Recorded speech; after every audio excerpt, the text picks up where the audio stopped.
Hi hello नमस्कार. पुन्हा एकदा स्वागत आहे आपल्या नवीन व्हिडिओ व्लॉगमध्ये. तर आज आहे शनिवारचा हा व्लॉग आहे आणि शनिवारी आराध्याचं स्कूल होतं. असाही ऑफ डे असतो तिला, म्हणजे शनिवार रविवार दोघांना पण सुट्टी असते. पण काय भरपूर सुट्ट्या झाल्यामुळे पोर्शन राहिला असेल त्याच्यामुळे शनिवारी स्कूल ठेवलं होतं आराध्याचं आणि आदिराजचं नव्हतं. तर मी ठरवलेलं की शनिवार आहे, मला असा पण भरपूर कंटाळा आलेला. शनिवार आहे, टिफिन नसतो मला शनिवारचा यांचा, त्यामुळे म्हटलं निवांत झोपायचं आणि निवांत उठायचं, फक्त नाश्त्याला बनवायचं असतं. त्यामुळे पण कशाचं काय, सगळं जे ठरवलं होतं ते उलटच झालं. कारण स्कूल ठेवलं होतं आणि ते पण ठेवलं होतं सकाळचं, म्हणजे रेग्युलर टायमिंग नव्हतं. सकाळी स्कूल होतं 8 ते दुपारी 2पर्यंत, म्हणजे 7:30लाच इथं व्हॅन येणार होती तिची. तर मग मला उठावं लागणार होतं कारण तिला टिफिन पण द्यायचा होता. आणि कसं ते उठत नाहीत लवकर, तिला उठवायला 10-15 मिनटं जातात.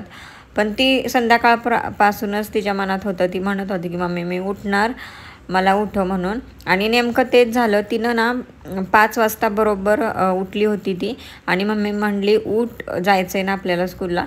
तर मीच तिला झोपायला लावलं आणि 5:30ला 5:45ला मी उठले. थोडा वेळ आम्ही झोपून, तर ती झोपलीच होती, तिची झोप लागलेली. मग मी माझं उरकलं पहिल्यांदा, आंघोळ केली कारण मला केस धुवायचे होते आज, त्याच्यामुळे मग लवकर आंघोळ करून घेतली. आणि तिला टिफिनसाठी आज मी बनवणार होते सँडविच. तर इडलीचं पीठ आणायचं माझ्या लक्षात नव्हतं, तर म्हणलं आज सँडविच द्यावं. मग दुकानात गेले, दुकानातून ब्रेड घेऊन आले. तर जे सँडविच ब्रेड असतात किंवा गव्हाचे ब्रेड असतात ते मिळाले नाहीत, कारण एवढं सकाळी 7 वाजता उघडलंच नव्हतं आणि डेअरी एक उघडलेली, तर त्याच्यामध्ये हेच ब्रेड होते. मग छोटासा पॅकेट आणला, कारण शनिवारचं जास्त करून सँडविचच असतं आमच्या घरी, यांना लय आवडतं त्यामुळं. मग सँडविचच मी सगळ्यांसाठी नाश्त्याला करणार होते. पण हिला ना सँडविच प्लेन सँडविच लागतं, तिला भाज्या कुठल्या लागत नाहीत. भाज्या टाकल्या तरी चालतात पण कांदा नको असतो तिला, त्यामुळे तिला प्लेन सँडविचच द्यायचं ठरवलं मी. आणि चहा बनवला, एका साईडला दूध वगैरे तापायला ठेवलं, डेअरीतून सगळं घेऊन आले होते मी. आणि मग तिला उठवलं आणि तिला आंघोळ करायला लावले. मी घातली तिला आंघोळ. त्याच्यानंतर आता ती उरकते तिचं, ती ड्रेस वगैरे घालते तिचं, ती नंतर सगळं उरकते. तिला बॅगसुद्धा भरता येते आता, तर टाईम टेबलनुसार ती बॅगसुद्धा तिची भरते आणि बऱ्यापैकी तिचं ती उरकते. मग तिला इथे मी चहा, आणि ती म्हणली मी ब्रेडच खाईन मम्मी, तर मग तिला ब्रेड दिले खायला. सकाळी खाऊसुद्धा वाटत नाही, त्याच्यामुळं मग बिस्किट वगैरे मी नको म्हटलं, पण ती म्हणली मला ब्रेड दे म्हणून मी आत्ता खाईन. तर मग कारण दूध पण नको सकाळी असतं आणि ती आता शक्यतो दूधच पित नाही. मग तिला दिलं नाश्ता करायला. तिने कपडे स्कूलची वगैरे घालून बसली होती. तिच्या फक्त पोनी बांधायची होती, म्हणजे वेणी घालायची होती. तर तिचे केस मोठे आहेत ना, त्याच्यामुळे 2 वेण्या घालाव्या लागतात आणि तिला मोठेच केस पाहिजेत. मी तर कंटाळली आहे की केस काप, कारण मला ताप नको आहे वेण्यांचा. पण ती काय ऐकत नाही, ती केस कापूनच देणार झाली आहे कारण तिला मोठी केस पाहिजेत. तर इथे फक्त ब्रेडवरती मी मेयोनीज टाकले आणि त्याच्यानंतर सॉस टाकला आहे आणि आपलं ऑरेगॅनो आणि चिली फ्लेक्स असतं ते, बस एवढंच. असंच तिला आवडतं. आता चीज आणायचं होतं, चीज पण तिला आवडतं, पण नेमकं त्या डेअरीमध्ये चीज नव्हतं आणि रात्री आणून ठेवायचं माझ्या लक्षात नव्हतं. तर मग असाच ब्रेड दिला आणि झालं असं की मी 2 ब्रेड तिच्यासाठी बनवले हे. आणि मी काय बटर लावत नाही, आमच्या घरी तूप असतं त्याच्यामुळे. आणि तिने स्कूलमधून आल्यानंतर सांगितलं की मम्मी मला मुलांनी ब्रेडच खाऊन दिला नाही, फक्त एकच पीस मला मिळाला, बाकी सगळ्या मुलांनी खाल्ले, म्हणजे तिच्या फ्रेंड्स लोकांनी. तरीसुद्धा मी 2 दिले होते, म्हटलं जाऊ दे एखादं दुसरं खातात मुलं एकमेकांच्या टिफिनमधलं, त्याच्यामुळे 2 ब्रेड दिलेले बनवून, म्हणजे कट करून 4 झालेले, म्हणजे 4 त्याचे भाग झालेले.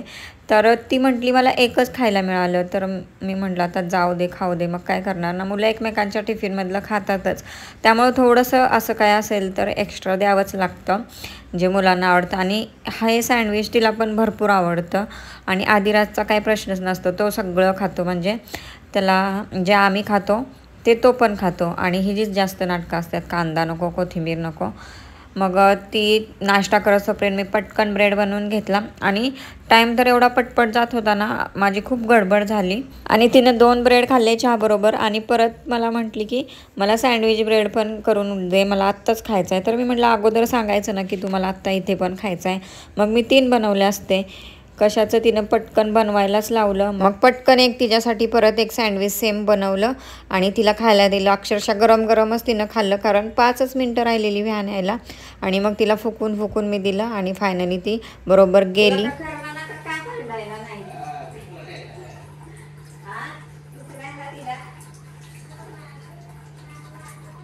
तर इथं आदिराज विचारत होता उठल्यानंतर की दीदी कुठं गेली. आराध्याच म्हणतो, दीदी तर म्हणतच नाही, आराध्याच म्हणतो. तर मग सांगितलं स्कूलला गेली. तर बघा, ती नसेल तर त्याला आठवण होती, म्हणतोय कुठे गेली काय विचारतोय. आणि असली ना की नुसती दोघांची भांडणं असते. ती थोडंफार खेळतात, लगेच भांडतात, खेळतात, भांडतात, असं चालू असतं. तर बहीण भावाचं प्रत्येकाचं असंच असतं. तर म्हटलं आज लवकरच उठली आहे, सगळं म्हणजे टिफिन पण नाही बनवायचं आहे, तर एक्स्ट्राचं थोडंसं काम तरी करावं म्हणून मी इकडं सगळ्या भरण्या घासायला काढत होते. कारण ऑलमोस्ट सगळ्या रिकाम्यात झाल्यात भरण्या, कारण सगळं किराणा संपला आहे. तर म्हटलं आज घासूनच टाकाव्यात. आणि ज्याच्यातलं थोडं थोडं सामान होतं ते सगळं पिशवीमध्ये ओतून ओतून ठेवलं. तर ही पिशवी घेतली बघा ओतायला, आणि फाटलेली होती. नशीब त्याच्यात तर सोडा ओतला नाही मी, नाहीतर सगळा खाली सांडला असता. गडबडीत असंच होतं. सगळे डबे मोकळे करून घेतले पिशवीमध्ये. कसं सामान संपलं ना बरं पडतं मोकळे डबं घासायला. सामान असेल ना मग ह्याच्यात वता त्याच्यात वता सामान होती, असं होतं. त्याच्यामुळं मग मी म्हटलं की आता दसरा पण येतोय जवळच, किती 15-20 दिवस तर राहिलेत, तर थोडं थोडं का होईना करावं. मग सगळे डबे मोकळे केले, ते घासले आणि व्यवस्थित एका टपामध्ये भरून ठेवले सुकण्यासाठी. कारण बाहेर अजून काय ऊन आलं नव्हतं. बाहेर ऊन आल्यानंतर मी पत्र्यावर ठेवले की मग उन्हामध्ये लगेच सुकतात.